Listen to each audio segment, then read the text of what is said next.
हाँ जी, good morning students. Today we are discussing chapter 11th of 10th class the human eye and colourful world. Last videos में हमने numericals और star twinkling के बारे में बात की थी और रेनबो के बारे में और प्रिज्म के बारे में। And today we are discussing atmospheric reflection. After that, you might have observed that the apparent random wavering and flickering of object के बारे में हमने पढ़ा था कि किस तरह से एटमॉस्फेरिक रिफ्रैक्शन होती है। किसी जो है फायर के अराउंड में हमें जो है फ्लिकरिंग होती हुई नज़र आती है। हॉट डेज में जो है रोड के ऊपर भी हल्की सी फ्लिकरिंग होती हुई नज़र आती है। तो जब जो है किन्हीं दो ऑब्जेक्ट का टेम्परेचर में डिफरेंस अगर जो है वो बढ़ जाए then the flickering are obviously है। तो ये डेंसर मीडियम और रेयरर मीडियम के कारण होता है, क्योंकि इसमें रिफ्रैक्टिव इंडेक्स जो है डिफरेंस पैदा हो जाता है। दैट्स वाई जो है हमें फ्लिकरिंग दिखाई देती है। रिफ्रैक्टिव इंडेक्स हमने लास्ट लेसन में जो है वो पढ़ा था। उसके बाद आगे नया टॉपिक जो आज पढ़ना था ट्विंकलिंग ऑफ स्टार्स है। The twinkling of star is due to the atmospheric refraction के कारण होता है स्टार की लाइट के। एक्चुअल में स्टार अगर यहाँ पर है देन कि वो एटमॉस्फेयर में हमारे से इतनी दूर है कि वो एटमॉस्फेयर में रिफ्रैक्शन होता हुआ हमारे तक पहुँचता है और एक्चुअल में जो उसकी पोजीशन थी उस पोजीशन को वो रिलीज़ कर देता है और हमें एक्चुअल पोजीशन से थोड़ा ऊपर जो है वो स्टार नज़र आता है यहाँ पर। तो the star light on enter the earth atmosphere से अंडर को रिफ्रैक्शन होती हुई कंटिन्यूसली नज़र आती है, होती हुई जो है धरती तक पहुँचती है। Before it reach the earth the atmospheric refraction occur in medium gradually जो है चेंज कर देता है। रिफ्रैक्टिव इंडेक्स जैसा कि चेंज होता हुआ आएगा since the atmosphere band star की लाइट को बैंड कर देगा टुवार्ड द नॉर्मल की तरफ। The apparent position of star is slightly जो है डिफरेंट हो जाएगी उसकी एक्चुअल पोजीशन से। द स्टार अपीयर हाइयर दिखाई देगा उसकी एक्चुअल पोजीशन से।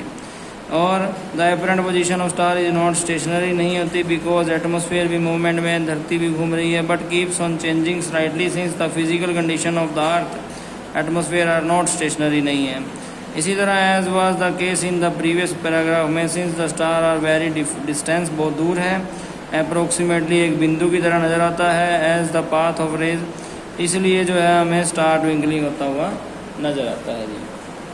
उसके बाद नया टॉपिक है इसमें कि advance sunrise and delay sunset की जो है धरती से सूरज जो है वो 2 मिनट पहले और 2 मिनट बाद तक दिखाई देता है। 2 मिनट पहले सनराइज से और 2 मिनट बाद सनसेट से। The sun is visible to us about 2 minute before and actual sunrise से and after about 2 minute after the actual sunset से।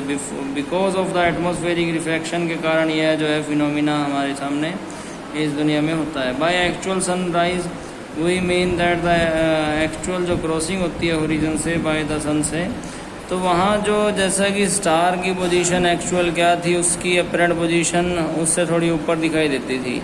अभी ट्विंकलिंग ऑफ स्टार वाला आप क्वेश्चन करके आए हैं कि एटमॉस्फेरिक रिफ्रैक्शन होने के कारण जो एक्चुअल पोजीशन है उससे ऊपर स्टार दिखाई देता है। सिमिलरली यहाँ पर भी एक्चुअल पोजीशन से थोड़ी ऊपर जो है सन दिखाई देता है। वो एक्चुअल पोजीशन जो है यहाँ पर दिखाई दे रही है बिकॉज बट एक्चुअल में सन जो है वो नीचे पहुँच चुका है, सनसेट हो चुका है मान लीजिए, इसीलिए 2 मिनट बाद तक जो है वो हमें दिखाई देता है जब तक जो है उसकी अपरेंट पोजीशन यहाँ पर रहती है। तो the time different between actual sunset और अपरेंट सनसेट 2 मिनट है। This apparent flattering of the sun disc of sunrise और सनसेट में also due to the same phenomena के कारण होता है जो स्टार ट्विंकलिंग में फिनोमिना है। उसके बाद अगला टॉपिक है scattering of light. Scattering of light में लास्ट लेक्चर में भी टिंडल इफेक्ट के बारे में मैंने बात की थी। The interplay of light with object around us to give rise to several spectacular जो है फिनोमिना हमें देता है। ब्लू कलर स्काई का, इसी तरह से वाटर डीप सी का कलर जो है रेडिश कलर सन का सनसेट और सनराइज के टाइम पे। इसी तरह से अलग अलग फिनोमिना हमने पढ़ लिए थे। टिंडल इफेक्ट क्या है, स्कैटरिंग ऑफ लाइट क्या होती है, तो earth atmosphere is heterogeneous mixture है। हिट्रोजीनियस और होमोजीनियस मिक्सचर के बारे में भी आपको पता है। ऑफ मिनट पार्टिकल्स में छोटे छोटे पार्टिकल से मिलकर बना हुआ। दीज पार्टिकल इंक्लूड करते हैं स्मोक, टिनी वाटर ड्रॉपलेट हो गया, सस्पेंड डस्ट पार्टिकल हो गया या फिर एयर पार्टिकल हो गए। When a beam of light जो है स्ट्राइक करती है इन पार्टिकल्स की को तो वो पार्टिकल विजिबल हो जाते हैं। जैसे कि एक घने जंगल में एक बीम ऑफ लाइट जब आती है तो पार्टिकल विजिबल हो जाते हैं, टीनी ड्रॉपलेट्स, या फिर एक अंधेरे कमरे में एक हल्के से रोशनदान से अगर विंडो से जो है रोशनी आ रही है तो वहाँ पर भी वो पार्टिकल विजिबल हो जाएगी। इसी को टिंडल इफेक्ट बोला गया जी। इसके बाद है why is the colour of clear sky blue, the molecules of air और other fine particle in the atmosphere has size smaller होता है उसकी वेवलेंथ से और विजिबल लाइट से। These are more effective and scattering of shorter wavelength, जो shorter wavelength की जो लाइट्स होती हैं वो कलर है वो जल्दी से स्कैटर हो जाता है, जैसा कि भी प्योर में आपने देखा था कि ब्लू लाइट जो है वो शॉर्टर वेवलेंथ की है as compare to longer wavelength की जो रेड कलर में है। द रेड लाइट वेवलेंथ जो है अबाउट 1.8 टाइम ग्रेटर होती है ब्लू लाइट से।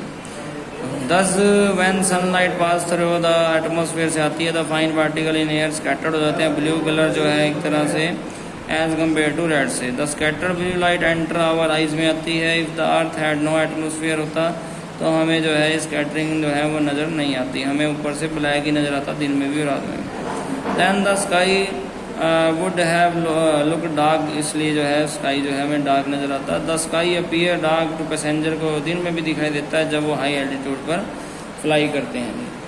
इसी तरह से colour of the sun at sunrise और सनसेट के टाइम पे रेडिश क्यों दिखाई देता है, इसमें भी सेम फिनोमिना है कि स्कैटरिंग ऑफ लाइट में हमारे से बहुत दूर होता है, उस टाइम हॉरिजन पर होता है और रेड कलर की वेवलेंथ ज़्यादा है, देयरफॉर यह रेड कलर का हमें दिखाई देता है जी। ठीक है, ये जो है आपका चैप्टर नंबर 11 था। होप सो आपको समझ में आया होगा। Thank you so much.